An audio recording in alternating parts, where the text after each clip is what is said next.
Well, let's get right into the mailbag segment, shall we? All right. Let's start this thing off. Let's go with, hold on. Got to find the tweet. Found it. Here we go.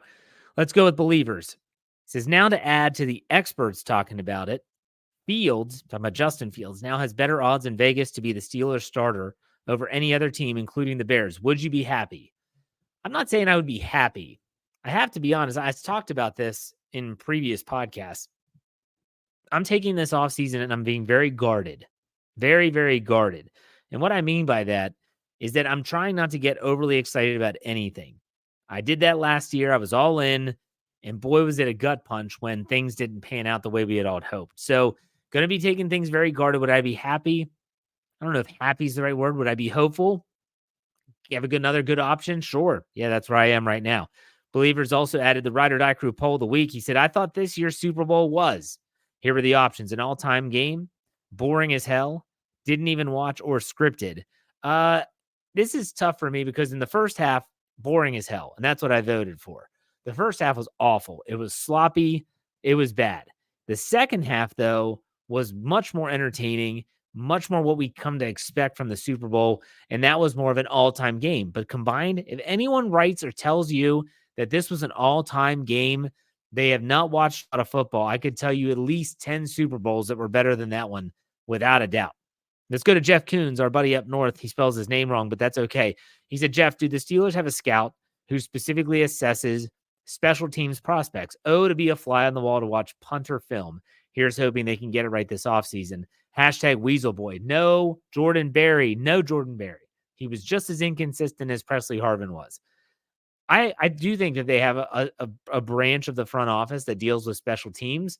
It's probably not a large branch. When you think about it, Chris Boswell's entrenched as the kicker. I mean, but they're going to scout these players no matter what. You never know what's going to happen. You never know if you'll need that tape or that analysis. So that's a good question, though. Let's go to Brandon Diaz. He has several questions. First, who wins in a dynasty bowl, the 2000 Steelers or the 2020 Chiefs? Give me those Steelers, because I think with that iteration of Ben Roethlisberger and that defense, it would be a great game, but I'll take the 20. That defense was so good. People forget how good that 2000 Steelers defense was. Next question, why are so many people upset with Travis Kelce and Andy Reid's interaction? That's their relationship. I don't know. That did not sit well with me. I did not like that. And as a coach, and I get it. I talked about this with Coach Kevin Smith on our NFL Whip Round podcast, which you can hear that on the FFSN NFL feed just by searching FFSN NFL. And man, I don't like that look. I don't care if you're making millions of dollars. I don't care if you're a superstar. And I'm not about to say that he should have benched him. That's high school stuff. You don't do that in the NFL, not in the Super Bowl. But there was something about that I didn't like. He shoved him. It's not that he got up and was yelling. He kind of made contact, almost knocked him over. Come on, man. Come on now. And they were only down 7-0 in the first half. What are we doing? Let's move on. Next, Steelers make the trade for Justin Fields. Right now, around Twitter, everyone's saying a second-round pick in 2024 and a fifth-rounder in 2025. That's what they're suggesting. I'm not giving that up.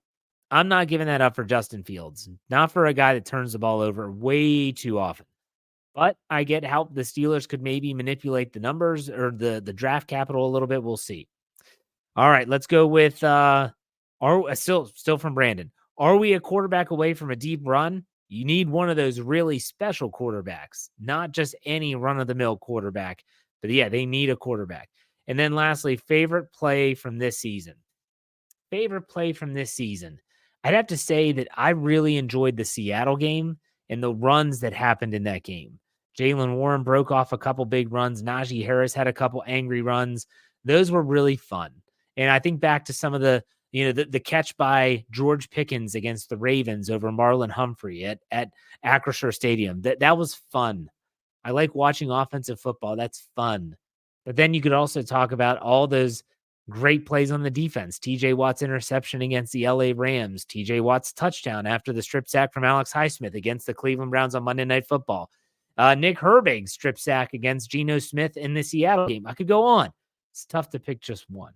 Let's go to Will Caldwell. He asked two. Hey, Jeff, do do the most recent cuts give you confidence or concern in Khan's approach, at least for the players the prior GM has signed? Do you like the aggressiveness? He said, personally, I do. I think that Omar Khan's approach is simple. We're not going to wait around for you to get it right. Now, I'm going to be really anxious to see how they handle Dan Moore, because Dan Moore they've been holding him, hoping that he gets it right. He has not gotten it right yet. And they're just waiting. They're waiting for Dan Moore to finally, let's go. You work hard, but let's see you really step up your game and live up to that potential. Hasn't happened yet. So we'll have to see how that plays out. And I think he's just not willing to wait. They're going to make the moves that they deem are necessary for this team to move forward. The next one from Will. If you had to pick one tandem to complete with the first pick of the Steelers draft, assuming it was a successful pick, would you choose to add a partner for JPJ or secure the bookend tackles? Okay, so you're saying in 2023's draft class, I get to pick a partner. Would I rather have a cornerback opposite JPJ or a bookend tackle opposite Broderick Jones? As much as I want a corner, I feel like it's easier to get one. I would say give me that bookend tackle. Give me the bookend tackles for the next decade plus, and the Steelers will be set offensively. That's what I would choose. Easy pickings. He asked several. He says, Steelers are now favorites to land Fields. This addresses both my questions. First, is it valid to admit we will not be a Super Bowl contender until we get a difference maker quarterback? Even with a few minutes left in the game, I think everyone knew Mahomes was going to force a comeback.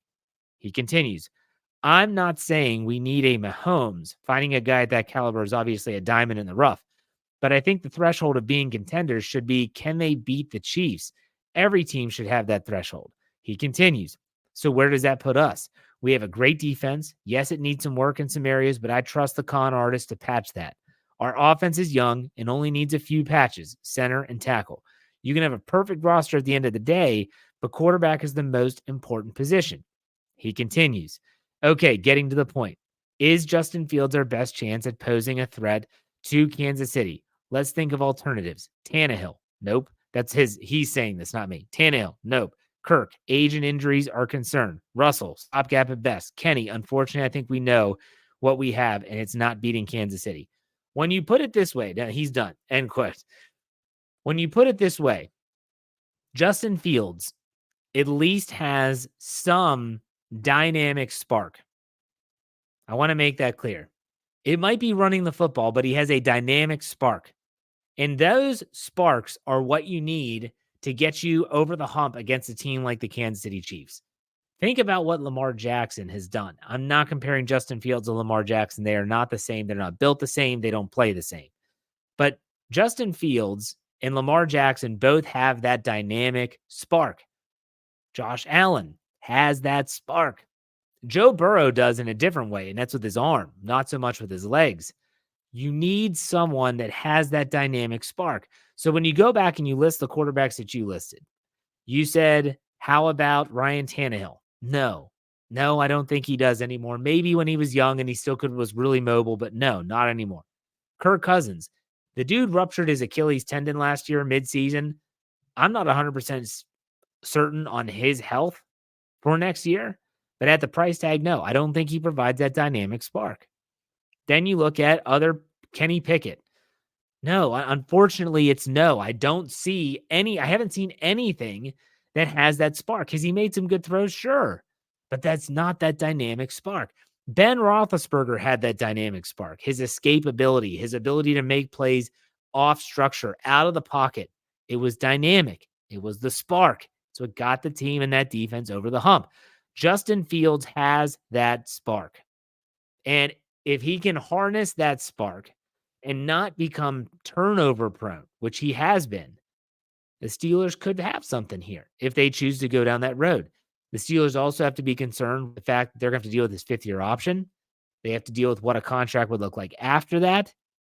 But if we're just talking here the way that we are, what ifs, then I think that if that they do land Fields, it gives them the best chance to compete in a very daunting AFC.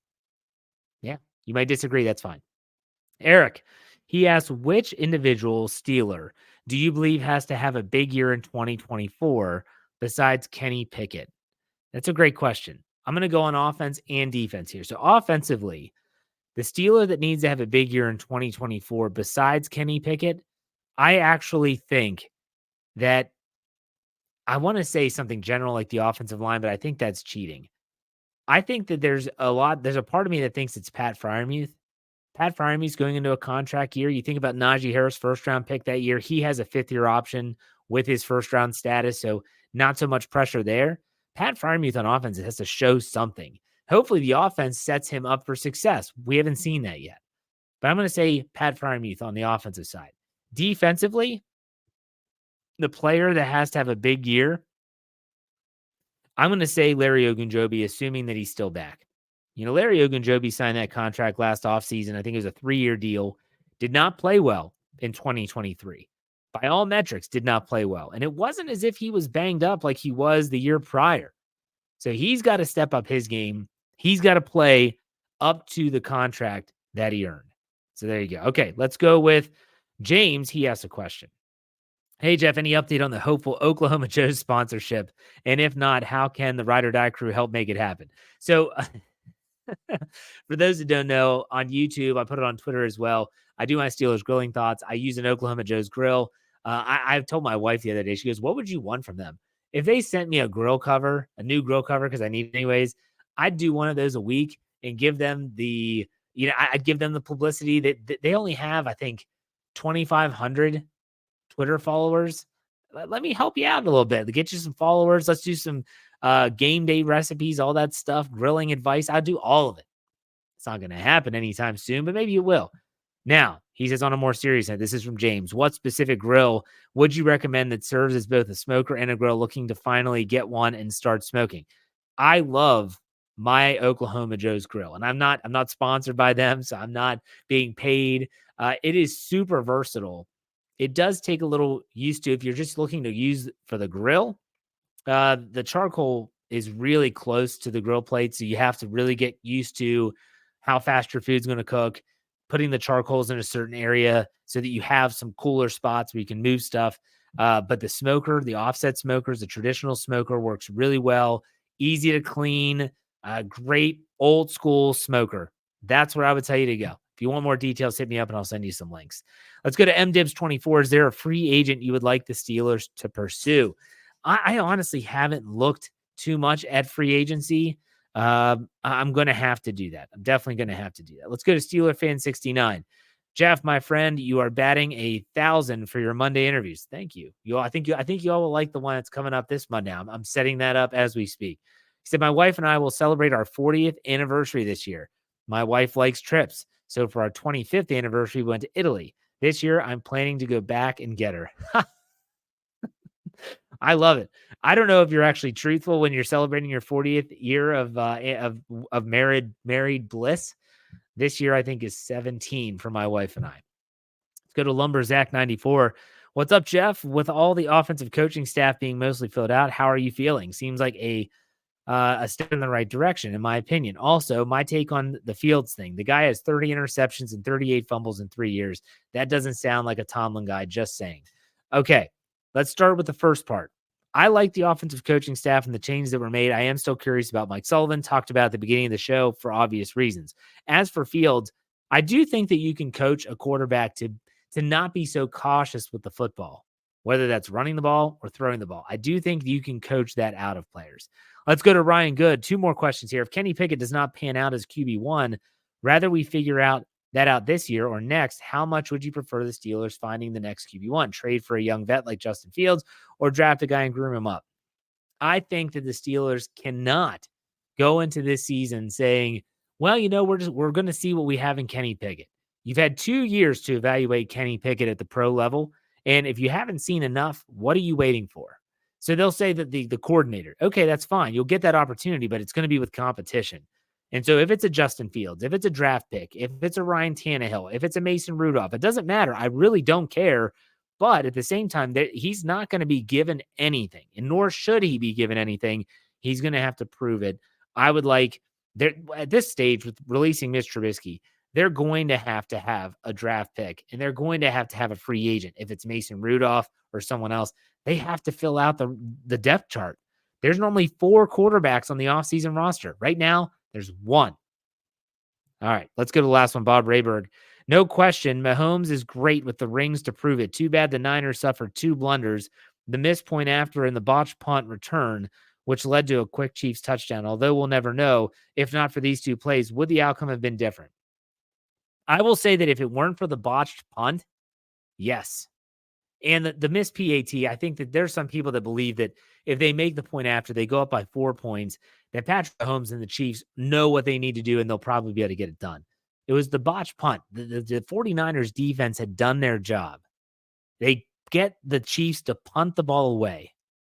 You muff the punt, which was not on Ray McLeod, by the way. Everyone wants to say, like, oh, Ray muffed it. No. Hit the up man. Ray tries to recover. He can't do it. The next play, boom, touchdown. That's what good teams do, and those are the mistakes you cannot make when you play a team like the Chiefs and a quarterback like Patrick Mahomes. All right, good mailbag segment. Great podcast. I love this. I love this Wednesday show for that reason. I appreciate everyone that reached out. If you want to follow me on Twitter, just find me on Twitter at jhartman, HARTMAN_PIT. That does it for this show. On Friday, I'll be back. All bets are off segment will be back as well. Be on the lookout for that. In the meantime, you know how we finish it out. Be safe, be kind, and God bless. Have a great rest of your week. We'll see you on Friday. Go Steelers.